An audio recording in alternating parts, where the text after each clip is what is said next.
Hey y'all, thanks for tuning in to Outdoor North Texan. Today we're going to be grilling up some blackened alligator and accompanying it with my take on a Mississippi staple, the world famous comeback sauce.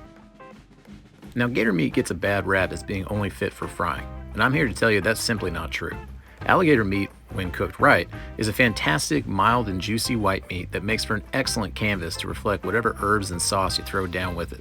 Make sure and take a look at the description below for the entire list of ingredients and supplies before getting started.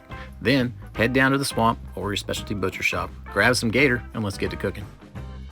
Amazingly, we are already in fall, and that means it's hunting season here in Texas. I was fortunate enough to be invited out to an alligator hunt last week, and I came back with a 6-footer of my own. Unfortunately, in hopes to someday monetize this video, I can't show y'all pictures from the hunt, but I can show y'all some alligator tail meat I came back with. Starting off this recipe, you'll need about a pound of alligator tenderloin. This muscle is found in the tail and typically what most people are talking about when they mention eating gator. If you're not the hunting type, there's a myriad of specialty meat companies that sell gator tail online and they'll ship right to your front door. In regards to prepping the meat, you want to have it sliced into equal parts and pounded thin. This will ensure everything is cooked evenly and at around the same time. Once you have your meat prepared into equal thin parts, we're going to season them with a blackening rub. Now I'm separating my meat into 2 different piles in order to compare a couple rubs against one another and offer up some variety at dinner. You're of course welcome to stick with one though. For the plate on the left, I'll be using the world famous Musket Powder Red Label. This is a coffee-based rub that I have fallen in love with when used on white meat, so I thought why not give it a shot on the pork chop of the swamp. For those interested in checking Musket Powder out, I'll make sure and leave a link in the description below. Like I always say, and is still unfortunately true, I'm not paid by them whatsoever, I'm just a big fan. For the plate on the right, I'll be using a more traditional blackening rub. This one is from a company called Victoria Gourmet, and like all blackening rubs, it's comprised of various dried herbs like onion, garlic, cayenne, paprika, among others to help give this mild meat some depth.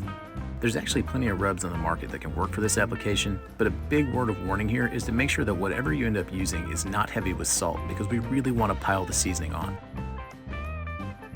First, cover the meat in an even coating of olive oil to act as a binder. Then, liberally coat the surface area of the meat and make sure the rub is really set in well. Like I mentioned before, gator meat is very mild, so the brunt of flavors you'll be picking up come from your herbs and spices. Choose wisely.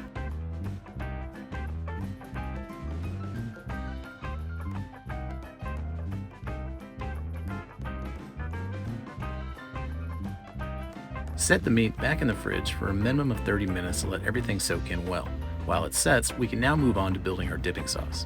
This is my take on a sauce that's popular in Mississippi and throughout the South called comeback sauce. Its closest cousins in taste would be a Louisiana remoulade or perhaps Thousand Island dressing, but it comes with a bit more of a kick than either.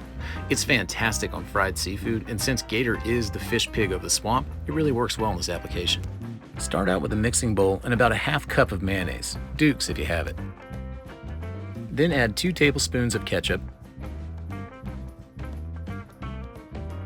2 to 3 minced cloves of garlic, 1 teaspoon of Worcestershire sauce, half a teaspoon of salt, 1 teaspoon of lemon juice, 1 tablespoon of the blackening rub you used, and finally add some dashes of your favorite hot sauce to taste. Since my wife is eating dinner along with me, I'm going to keep it mild and just use Louisiana hot sauce.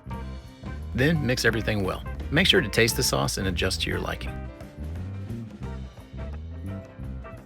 With the sauce done and the meat seasoned, let's head outside and toss this gator on the grill. Today I'm using my big green egg, but just about any grill or smoker will do the trick. I'll be grilling this meat directly over hot coals at a temp hovering somewhere between 350 to 400 degrees. If you find yourself without a grill, you can do this over a range in the kitchen using a well-oiled cast iron pan, but be warned because you will absolutely set off your fire alarm. It gets really smoky indoors.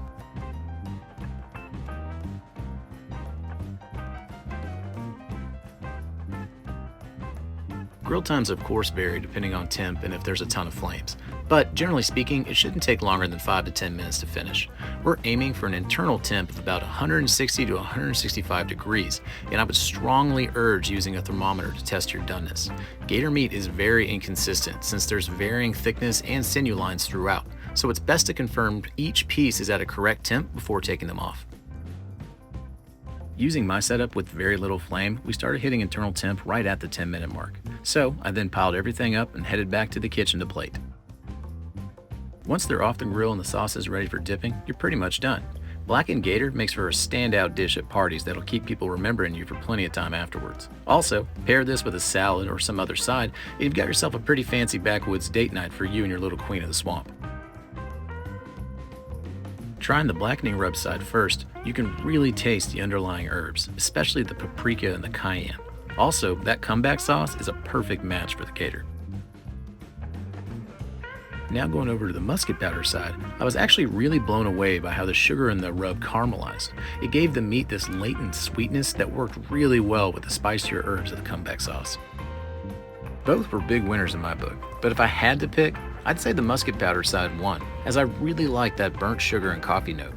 That being said, both sides were eaten in record time, and I now have a bomb-proof recipe set aside for the 40 or so pounds of gator meat I still have in my freezer. Alright y'all, that'll do it for this recipe, and thank y'all so much for watching. Let me know in the comments below if you've ever had gator meat, plan on getting gator meat, or think I'm insane for eating gator meat. I love food, and I love sharing my journey with y'all, the viewers, and thanks so much for all the support you've been giving me in the last few months. If you're new to the channel, please like and subscribe for more great content to come, as I'd be happy to have you along for the ride. Alright y'all, take care.